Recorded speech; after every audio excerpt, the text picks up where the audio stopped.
Google Docs helps me present the C-Note show with myself, Jeff Allen, and Miss Cynthia Cruz, who's on here, the very talented and wonderful Cynthia Cruz, who also happens to be my fiance, right? Cynthia, I've had so many guys say, you're so lucky to have her as your spouse, and I'm so lucky, and I am very lucky. I'm curious, what would you say to that? I'm going to put you on the spot and ask you, what would you say when a guy tells me that I'm so lucky to have you? What would you say? That's right. Yeah. That's right. Well, from a very like feminine like like that is one of the most honoring things I've ever heard, and I I feel in gratitude with that, because it feels like a gift to be in your life, Jeff. And if the gift is mutual, then I think that's where dynamic, wonderful, passionate relationship is. And so to get that feedback and to be seen in that way is, it makes me feel wonderful. And the gratitude for that is enormous. Oh my gosh. Well, you're very welcome, of course. And I am lucky to have Cynthia in my life. I actually helped her with something very minor technical thing right before the show. And she put her hand on my face and she said, "Oh, thank you so much." And I smiled big and walked away all happy. And then I realized about 15 seconds later, just that little hand on my face that she probably did intentionally, I'm not sure, made me feel so warm and so welcome. And I was so appreciative of that. Cynthia, thank you for that. Right? And all the guys are like, "Jeff, shut the fuck up, dude. Like, I don't get that from my wife right now. I just go to hell."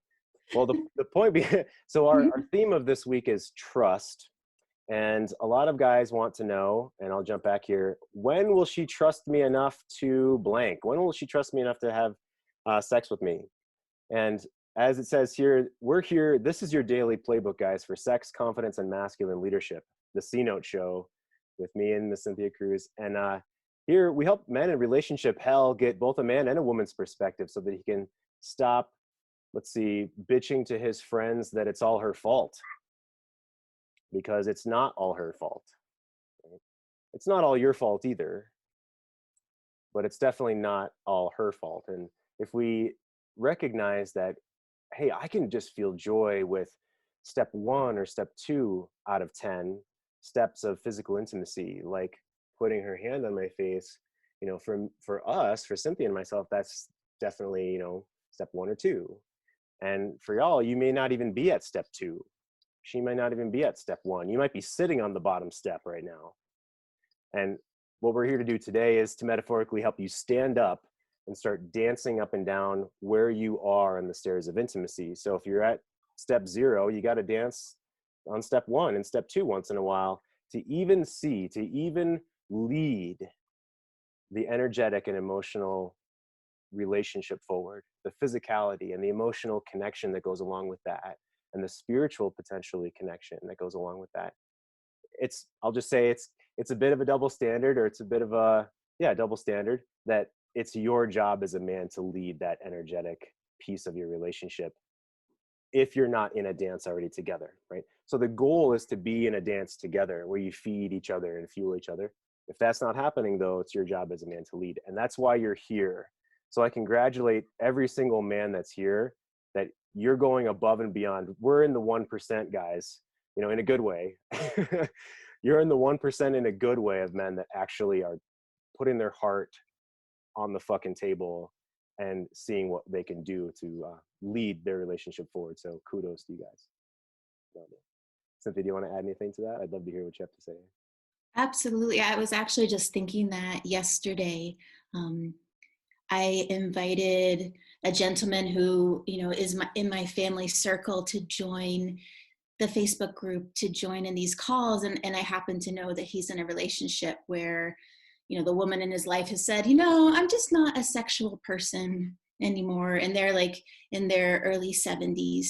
And I know they get into arguments, and he's not feeling heard and she's not feeling heard. And it was like, oh yes, this will be the perfect environment for him to kind of talk about some of these things and start moving things forward. And his feedback from me was, this is just not my type of thing. And that was really compelling to me, that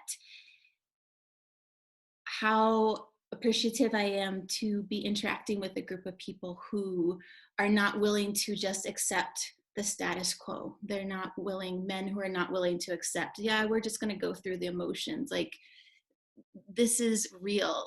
You all deserve your very best life, your very best relationship.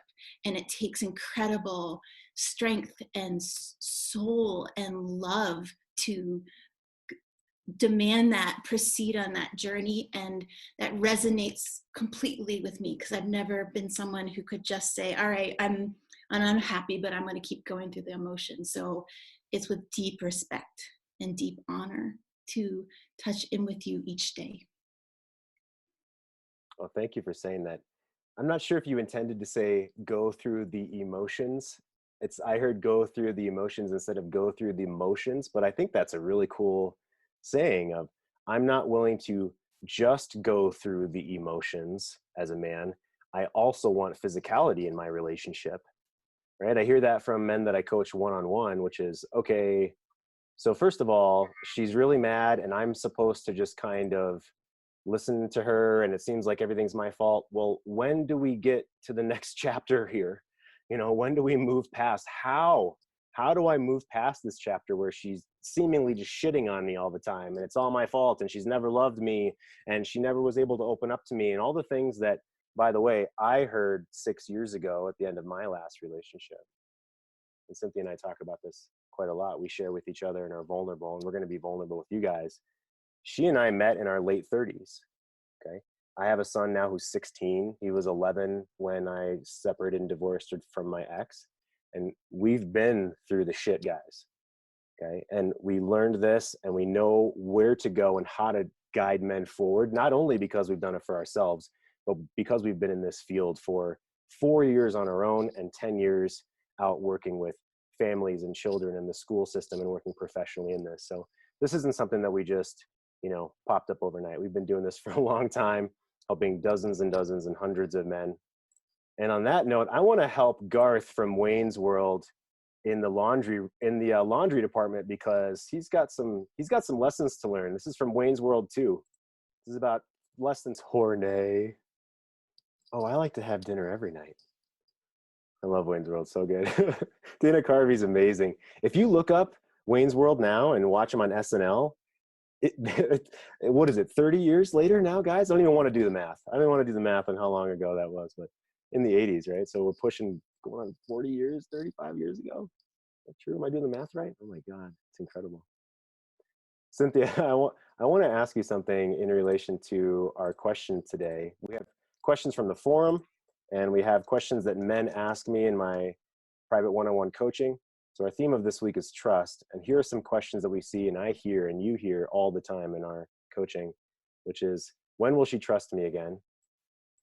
What does she mean, I'm not ready to trust you? What does that mean? And this one was one of my favorites. When should I go for it? When should I go for it? So Cynthia, just sum this up in one sentence, right? Because give us the magic pill. Just give us the magic answer. Give us the magic process here to know when you should just go for it. Oh gosh. Magic pill. I'm joking, silly. There's no magic pill. Look at her actually trying to give me the magic pill. You're so sweet.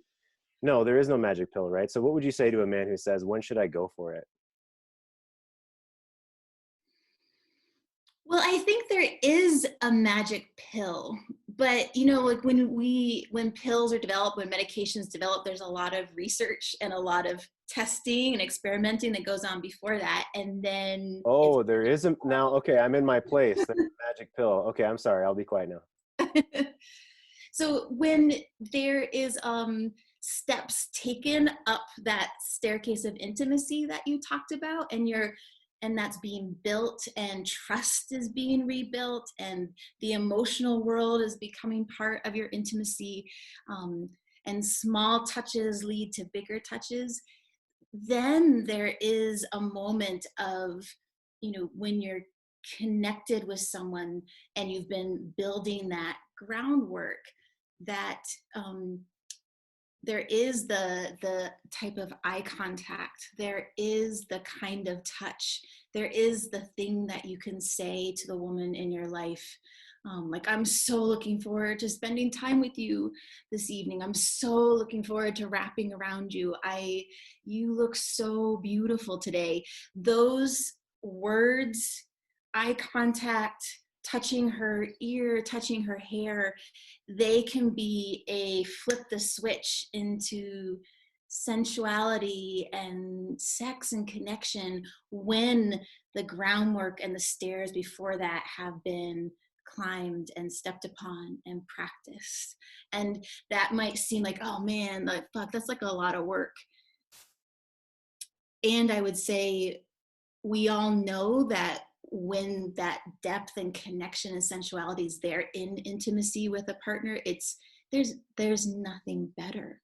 And I fully believe everything we do to build up to that is, in my opinion, completely worth it. Staircase of intimacy. So on that note, let's jump over to a question. So yesterday, again, we explained the metaphor of the dishes filled with sink. And we have a follow-up question from the forum, which is, I'm curious to know what others perceive as a good sex life. Once a month, twice, a couple times a week.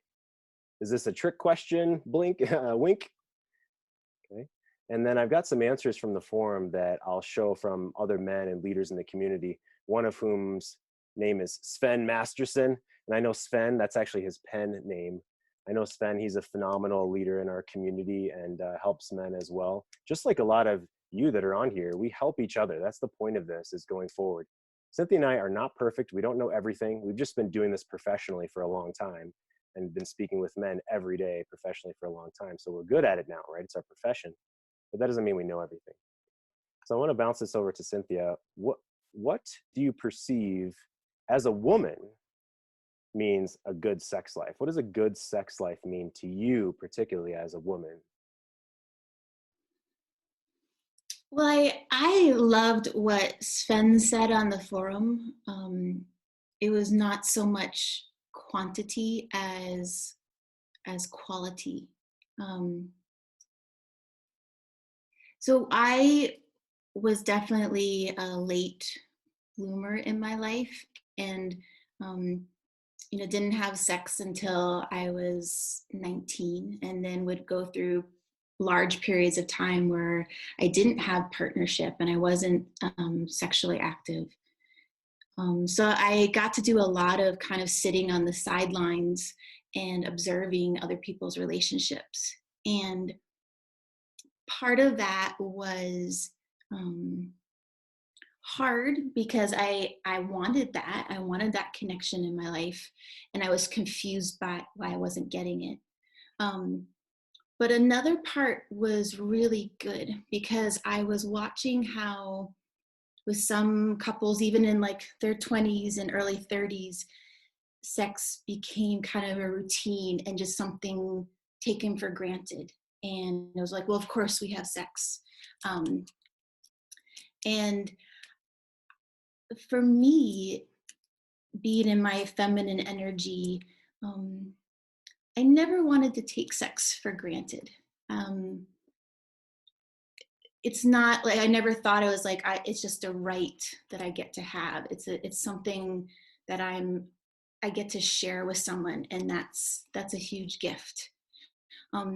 So for me, really good sex is, being in appreciation of the person that I'm with. It's having an emotional connection with them, and there's different varieties of that. There can be, you have a very deep, intense conversation with your partner about things that bring up anger or sadness, and then you reconnect through sex, and there's a realignment and a healing and a reconnecting there. There's the, you're standing in the shower and, your partner, pops into the shower, and then you are connected with, like, through your face, through different parts of your body. And then, you're bending over and you're having sex that way. Um, my my favorite my favorite kind of intimacy is when there's time given, there's intention given to that. So it's, um, hey, on Friday night, we're going to go out, and then I'd love to, like, crawl into bed with you at night. So there's this anticipation of this connection that is coming over maybe even several days.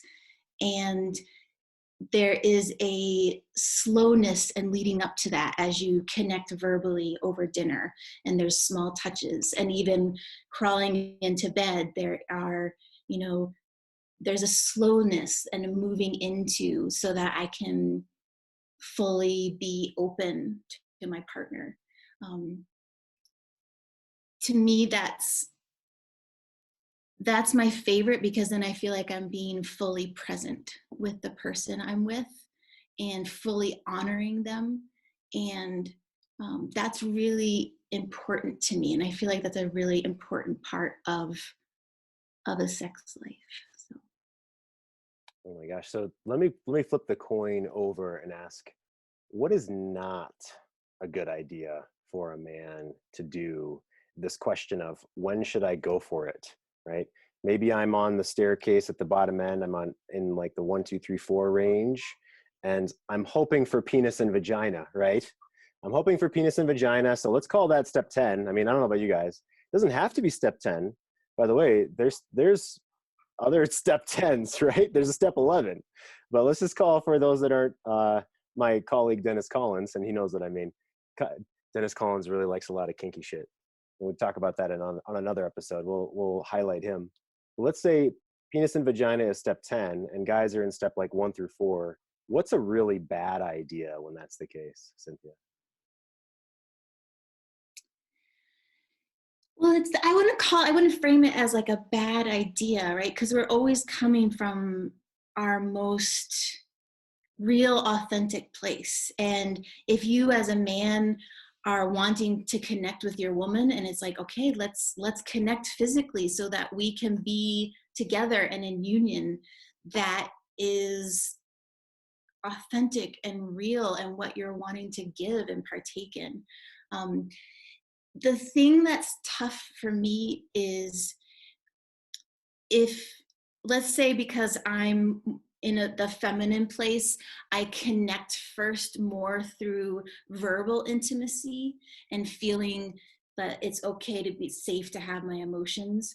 If I'm in feeling kind of in a vulnerable emotional state, if I'm feeling really stressed out or sad or angry, um, and let's say, like, you know my partner comes by and like squeezes my nipple, which is a very like sexual, like, oh my god, turns on my body. I want to like open to that and be present and follow his lead.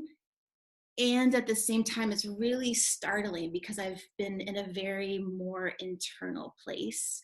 And um, I suddenly feel like naked, and I wasn't prepared to be naked at that moment.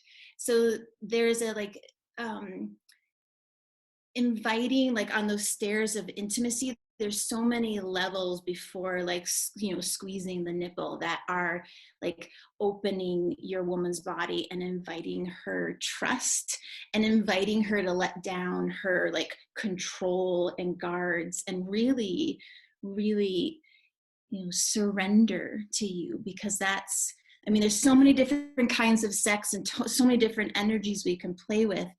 But that, feminine surrender to be taken and ravished by the masculine energy is, I think, such at the core of the grounded masculine and feminine desire. Mm. A grounded masculine and feminine desire. That's a great segue. Walters has a question in the chat, and Walters, I'm going to read your question out loud and have Cynthia respond. And if looks like you can jump on here after she answers to follow up. So Walter says she wants to make this work, but how do I make sense of her wanting no contact or intimacy as she tries to figure out herself and what she wants? That's an incredible question, Walters. We are all supposed to have boundaries around us, right? And we're all supposed to be self-differentiated, and we know where we are, we know where we end and the other person begins. If I was to say a woman and feminine energy, her energy is more like a river. It's more like water. And she is kind of flowing and feeling into the relationships around her.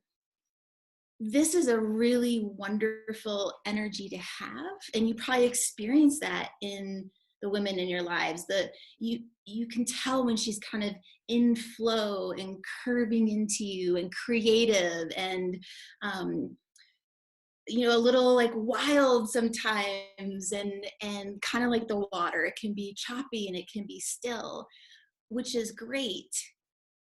And as a woman, to be in such a watery place, you're constantly struggling with who am I versus other people, because it's so easy to kind of merge with the other people in our lives.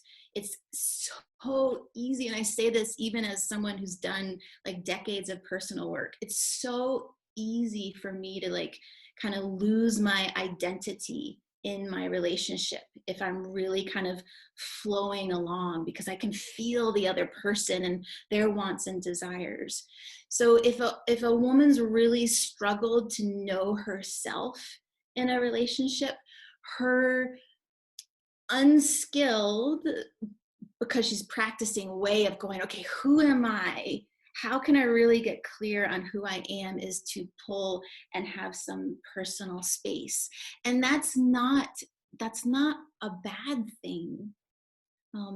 It's how she's getting clarity and kind of finding out, who she is in her own body. And you want a woman to do that so that she can come back in a full form and be able to merge with you, but also be a whole differentiated person in herself. Walters was nodding that whole time. Can you come on, Walters, and add on or ask Cynthia another question? Yeah, no, thanks, Cynthia, for that, and thanks, Jeff. Yeah, that makes perfect sense to me, because I mean, she has been saying that for quite some time, and I've really struggled to make sense with it. Make sense of what she's trying to get at, what she means by she's trying to figure out herself. She needs to know what she wants. But I totally agree from other conversations that we have that she kind of felt like she lost herself a little bit.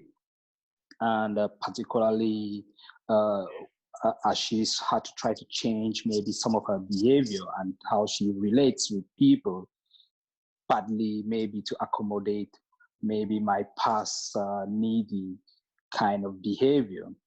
And so that makes sense. I mean, your response makes perfect sense to me, Cynthia, that I think, and that has obviously, in trying to do that, she has felt frustrated. She has felt it has also precipitated the loss of connection between us, and so she doesn't really feel like she is herself again. And so that makes sense, although it took me a long time, and I've really struggled to make sense of why she would want to, why she would want to try to discover herself while being distant at the same time. If she wants us, or she wants our relationship to work, I was coming to this thinking that, well, if you want this to work, then there has to be some room for some kind of connection. It cannot be total disconnection while you're working on yourself at the same time, because it then leaves me wondering, what are you hoping then to get? What is the place, or what are you hoping to achieve at the end, if by the end of that journey that you are on, there is a total lack of any connection at all between us? Yeah. And that is partly the bit that I've really struggled with. And I wonder if maybe Cynthia, you've got any. Maybe I'm reading too much into it, and or it is my lack of patience that it's maybe contributed to that. But I'm just struggling to really understand how I can reconcile the two things. Oh, I totally hear you on that. And even, you know, your intuitive knowing that there still needs to be connection is so incredibly wise, because you're absolutely right. In this current world that we live in, and I even went through a period in my life going, I really want relationship, but should I want it? Because as a woman, I can live by myself, I can work by myself, I could have a child by myself. Like, is there a point to having relationship? And it took some like soul discovery to be like, yeah, we all need connection, and it's a huge part of our growth as human beings to be in relationship. So I really honor your wisdom that this is still important. I would ask you, as she's on her journey right now of kind of going, okay, where is myself in this? What has your journey been like in terms of your men's work, and what's you identifying what's important to you? I mean, I'm fairly new to this journey. I mean, I've only started in the last month or so, but it's been already for me, it's been a remarkable transformation, because what I struggled with enormously in the past was not understanding, not knowing what was going on. I was doing everything that I thought any reasonable, responsible husband, father would do, but yet I was getting the opposite in terms of reaction. I was not getting the kind of results that you would expect. And I really struggled. I was so frustrated because I really could not understand. And I kept banging my head from right to left, wondering what was going on, what else I could do. So it was really quite enlightening for me when I stumbled on you guys and Steve's work as well. And that was when I began to really, really understand what was going on. And most importantly, how my behavior and the way I've gone about doing certain things has contributed to the outcome which I'm experiencing right now. And that, for me, having that understanding has been transformational for me. And notably, and I can already see, I'm only at the beginning of the journey that I've started, but I can see a huge difference already, because in terms of projecting that calm energy when it comes to conversation, because I was so full of frustration, anger, and everything. And that when I projected that, I always got the opposite results. And it's been a complete, like, 180 degrees turn for me. And I can see the difference, because we are able to have deep, meaningful conversations right now. And and even when we disagree on something, we carry on conversing. We can continue talking the next day. And most importantly, I understand that even when she is in a mood, it's not about me. That's been really important for me.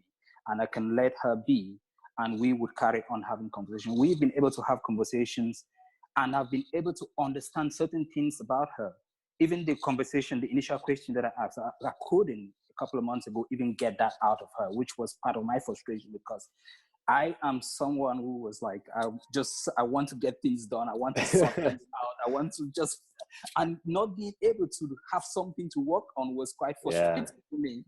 And, but in the last month, I haven't completely changed my approach. I can see that she's opening up to me. She's able to tell me what she feels or what makes her happy.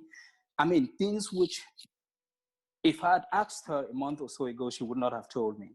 She's able to tell me what she thinks is missing in our relationship. She's able to actually initiate conversation about our relationship when she has noticed something that she thought went against maybe what we have discussed, which has never happened. Walters, I want to jump in. Let me jump in real fast, and then I can bounce this. Yeah. So let me ask you, this is a huge, first of all, amazing story. I love the journey that you're on and the transformation that you've already had in some number of months. That's so valuable for men to hear. And this is going to be we help men all around the world. So this is going to be out there for men to see and learn from. And you went from feeling dejected when your first question to the way you are now. So let me ask you, within 1 minute, answer me, what were some of the key things, that one or two key things that in your mindset shift that have happened for you over the past 2 months?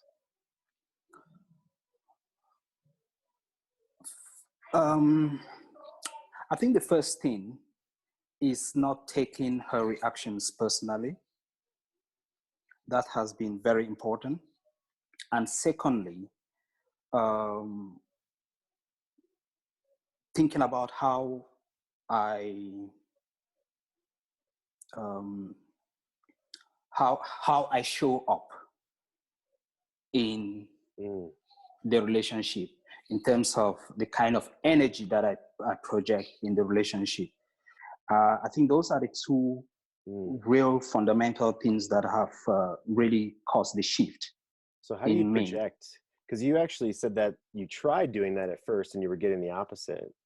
And now you are doing it successfully. What do you think what was the key there for you to do it successfully? I would just describe it, and then you'll probably be able to put it out much more clearly. Previously, I was angry, frustrated, and with those two things combined, I never came across as calm in any conversation, because every time I came to a conversation, it was with anger, frustration. It was with anger and frustration, and that never got me anywhere. But then at the time, I thought I was justified to feel angry and frustrated because I have put in so much energy and effort into this, but yet I'm not seeing anything out of it. So those would be the two main things for me. But also, I think just one last thing. The other thing was also just recognizing that it's not everything I have to talk about. Because there were triggers which were really they would trigger me all the time, and I would react to them. Just finding ways that I could not react, but just find ways in which I would respond to them. And sometimes it's responding to them means actually not doing anything about it, and just finding something to get yourself away and just not reacting, or not being in the environment where you would be forced to react to something that it's really, really fundamental to you and it's eating you up, but just finding ways to distract yourself and get away from it and not react to it. So those to me will be the three main things that have caused the shift. Now, beautiful. Walter, let's just press pause for a second, okay? Yeah. I'm going to press mute for a second, because this is phenomenal. I mean, I can tell I can already easily have a 90-minute or hour-long conversation with Walters, which is incredible. And what I see for you is turning the chapter to the next phase. So you're excited. You have turned that page. You've turned to the next chapter, Walters. Yeah. So that's what's exciting. And so that's why you're here as well. There's tragedy within a chapter, and we turn the page and there's excitement. And a book wouldn't be without those things and still be entertaining. Right. And so if we think about stories and the hero's journey and the heroine's journey within our lives, we will have those ups and downs, right? And I love that excitement that I see in your face. So let's pause there, Walters. We could take another question another time. Please come on the show another day, tomorrow if you can, Monday through Friday, right? Same time. Cynthia, here's my direct question about Walter's energy, and then we have many questions in the chat I want to get to. What's your impression as a woman in your body, the difference between when Walters asked the first question, when his energy was in the past, if you will, of how he was prior to turning the chapter page, and how he just ended right there? What was that like in your body as a woman? Well, actually, Walters, when you first started talking, I was feeling like sadness in my body, respect and sadness, because I could feel gosh, why is she not connecting?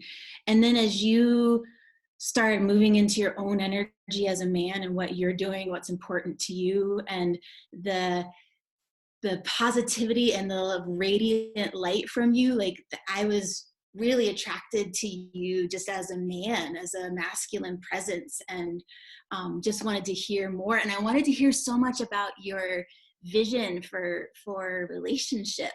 I was so excited to hear what's in your mind? How are you leading your family? And the thing I want to add to that is, every woman in her feminine wants to be an irreplaceable part of a shared adventure. And you building the adventure of your life, as you are, that's such an attractive pull. And I hope to hear more of your adventure and what you're envisioning.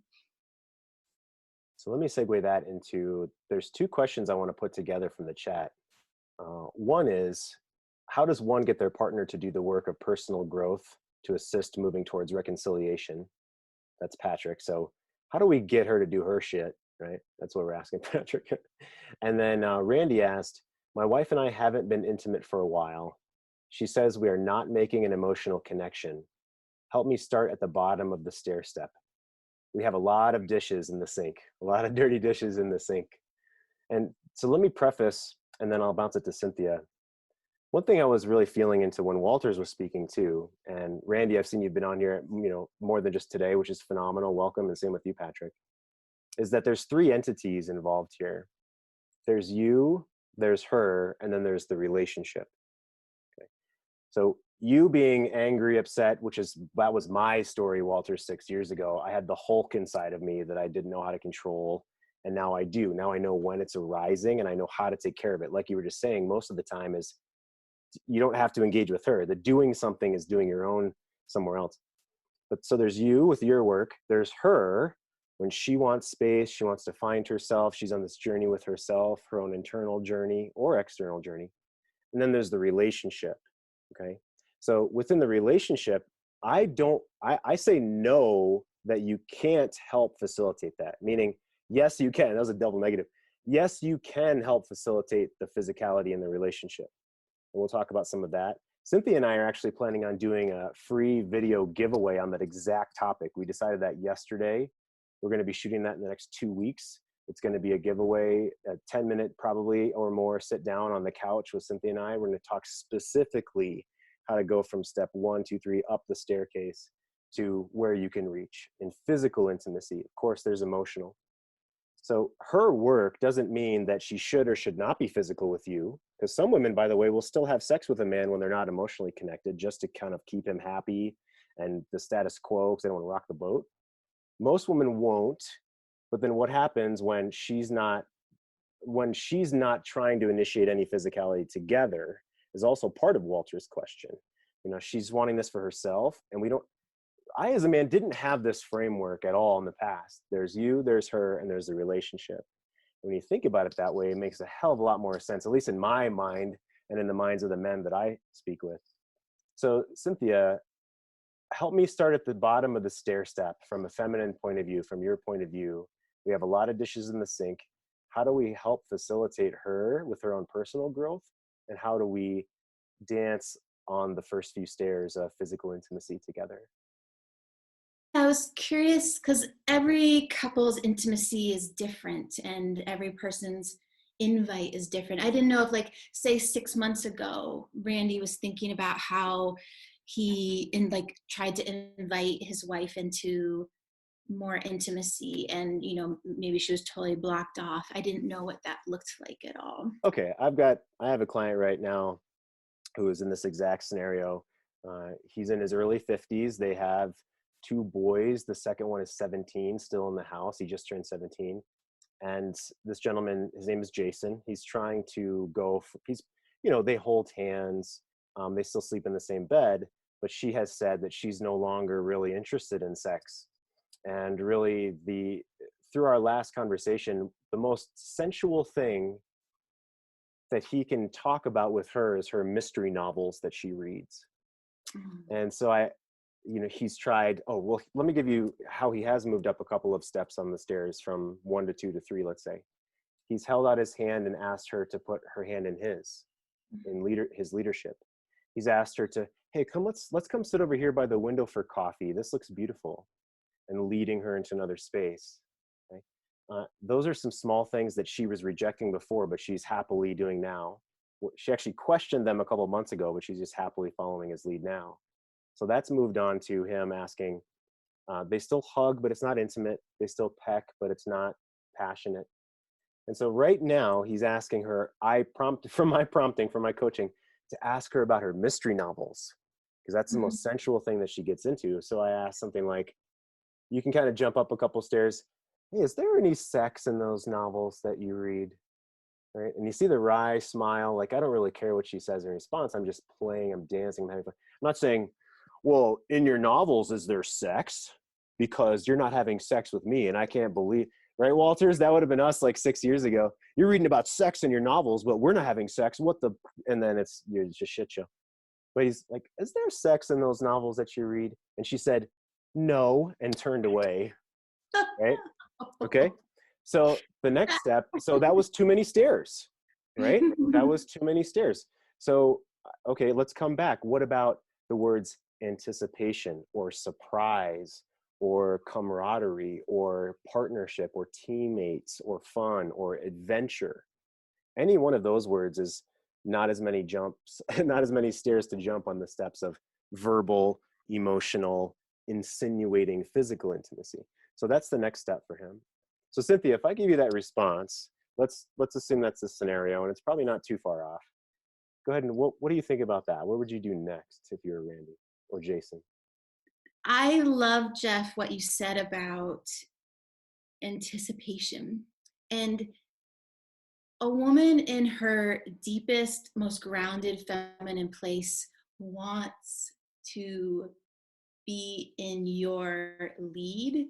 She wants to be taken by you. She wants to be ravished by you. Um, she wants to have her hand held and, surrender and melt, because in that place, that is the most easeful, most extravagant, most exciting place that she could ever be in. So we're always, looking to invite that feminine energy to come forth. And the energy of anticipation is, I can't tell you, if Jeff has said to me, like, we're going to do this on Friday and it's Monday, I'm like, I'm excited for that all week. And any walls I have about, oh, I should be getting work done or something, it gives me time to kind of transition into that feminine receptive place. And sometimes the anticipation of something is almost as exciting as the actual experience. So I think anytime starting to play with anticipation would be so much fun, unless there's someone on the other end who's like, no, I don't want to do that. And that could just be like a sticky note on the bathroom mirror that says, tomorrow I want to take you to breakfast. Well, probably not in today's world, we're not going to restaurants, but tomorrow I can't wait to sit down with you and have breakfast together. Anything that's inviting this forward thought, this vision, and is giving her a little bit of time, even if it's just a little bit, to shift out of this mode and move into a softer, more receptive place. And then the other thing you said, Jeff, about that, about holding hands, I have never experienced more intimacy than when you take my hand just like this and hold it like that just for a moment. There's something so it spans back centuries, like that masculine holding the feminine hand like this, and I feel that, and it's a tremendous softening, and it's just that, and then you move on with the rest of your day. Oh, thank you. And I'll add, like everyone here, all you men and Randy, you know this is intellectually, that's a very, very small thing. And intellectually, you know that that's probably not going to lead to step 10. She's probably not going to, all of a sudden, it's not going to be backflip blowjobs off the chandelier all of a sudden because you hold her hand. But you know that it's a stair step, it's a spectrum. The key with mindset, like Walter is exactly nailed earlier, is, oh, you don't want to expect something. You're not doing it to try to escalate her. You're doing it for yourself as the man you are and for the relationship, the involvement in the relationship. And so the man that you are an intimate, connected, passionate man. And you will show that in your relationship in a healthy, connected way. And so if step 1 and 2 right now is the healthy, connected way, like Walters has been dancing with too, then you own that. And that's where you are. You're not happy about that within the relationship. You'd love for it to be better, whatever that means, right? You'd love for it to be more connected and emotional and physical. You'd love for her to do intimate hugs with you and rub her hand along the bottom of your, hair on your neck and put her hand on your face and say thank you, like Cynthia did with me this morning. I get that, okay?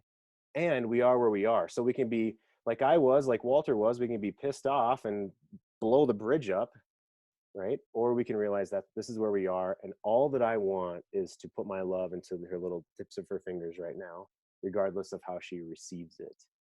That's what a mountain lion man does, like Steve Horseman would say, right, Walter? So let me add to that. Rob in the chat says, to Patrick's question of how can I get her, or how can I help her to move toward her own personal growth, moving toward a reconciliation? And Rob says, I've learned you cannot do anything about that to help men along. Someone else will only start on their personal development when they think they want and need to, and not 1 second sooner than that.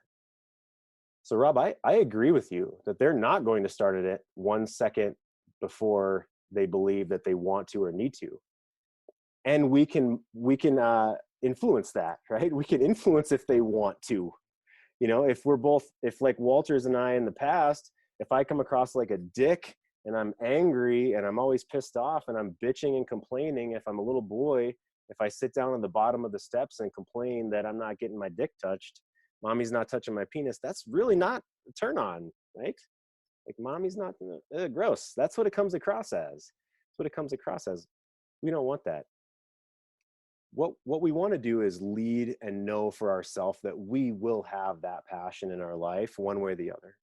Okay, one way or the other, meaning we go have the passion in our adventures, we go have the passion in the battles that we fight in the world, whether that's volunteerism, philanthropic things, in our career, at the gym, right, with our buddies playing basketball or whatever we do.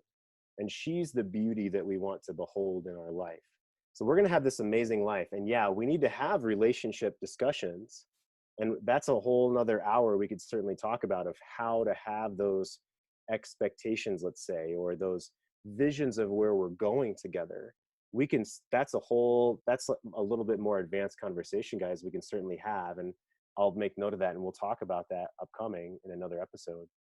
But where do I start? We've got to start with, just like Walter said, which is we have to be aware of if we're coming across like trying to punch her with us, there's no way in hell that she's going to want to hold hands with us. So Cynthia, please, how did that hit you when I said those things?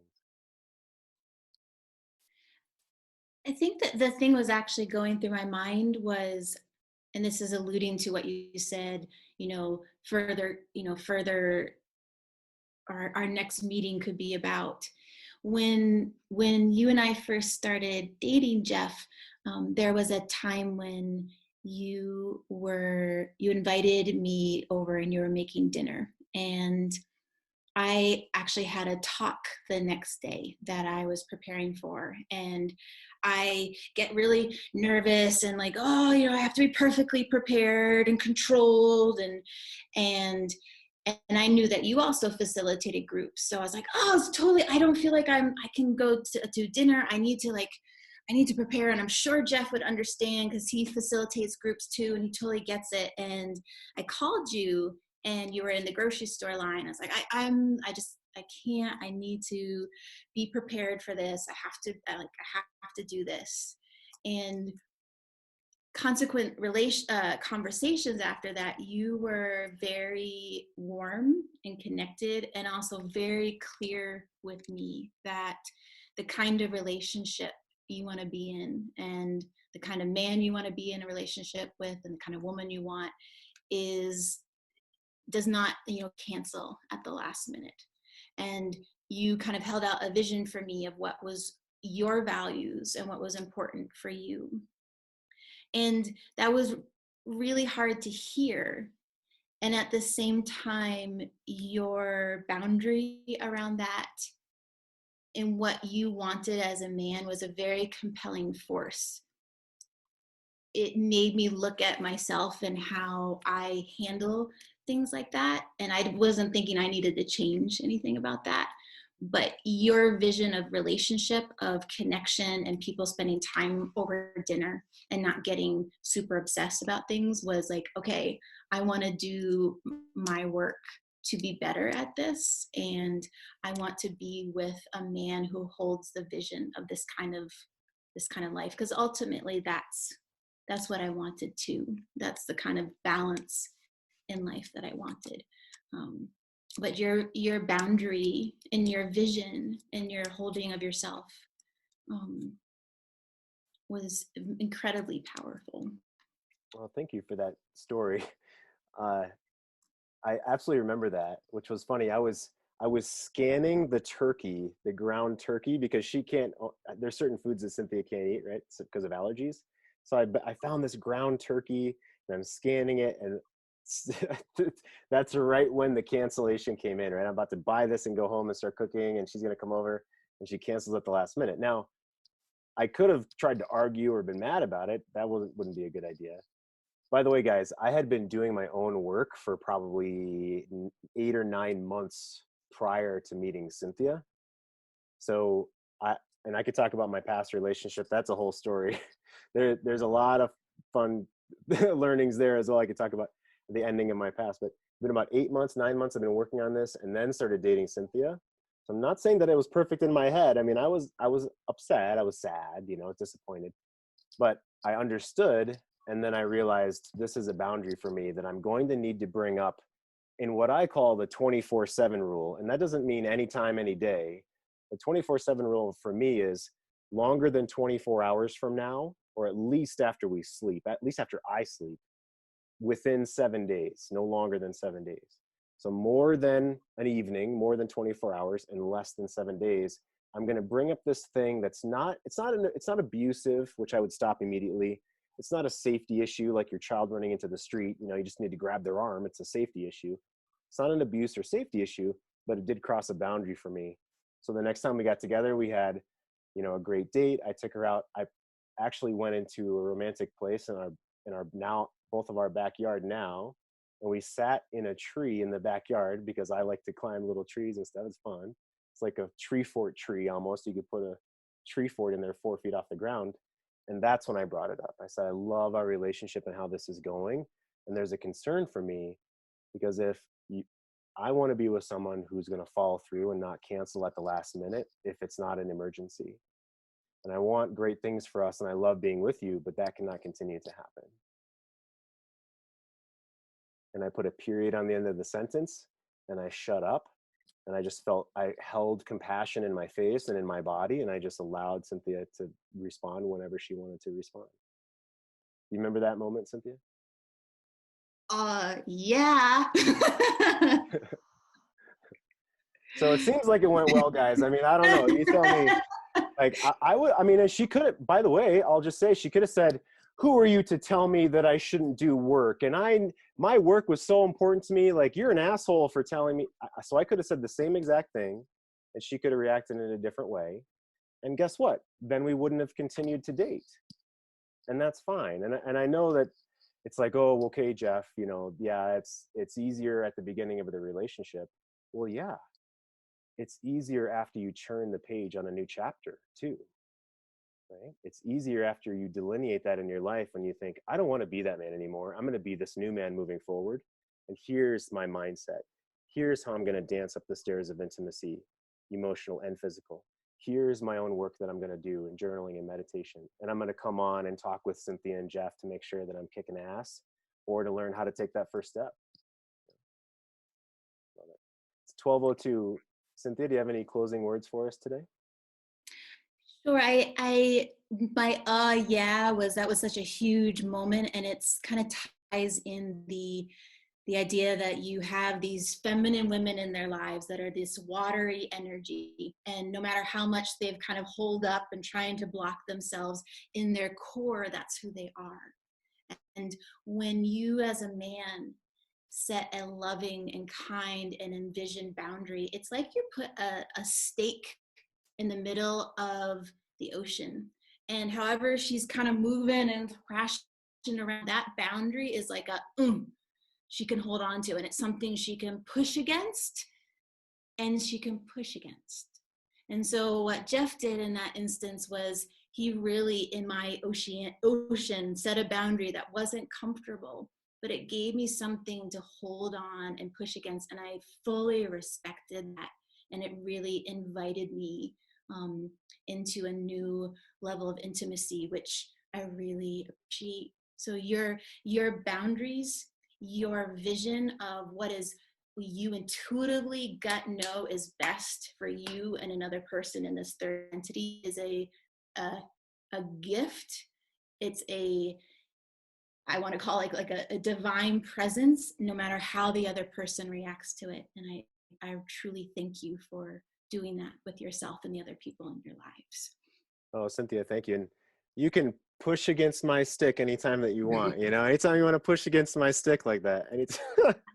So let me share the little info screen. We're gonna do this every day, 11 to noon, Mountain, just like you guys know.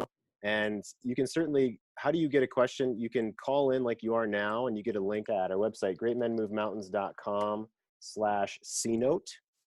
And you can submit a question there or get into our private Great Men Move Mountains Facebook group. Because yeah, because why the hell not, right? It's free. You can ask questions. This is our way to give to the world. I mean, to be blunt, guys, we're doing really well with one-on-one clients, and this is our heart to the world. So I believe in heart and business, and this is our heart, right? And if it leads to more business, awesome. But we're doing this every day because we want to be here for you guys, and it helps me keep fresh too. It helps me practice too. You know, I'm in the same boat with you guys. Cynthia, any last thoughts? Just thank you. I look forward to this every day. Have a great rest of your day, guys. See ya. Bye.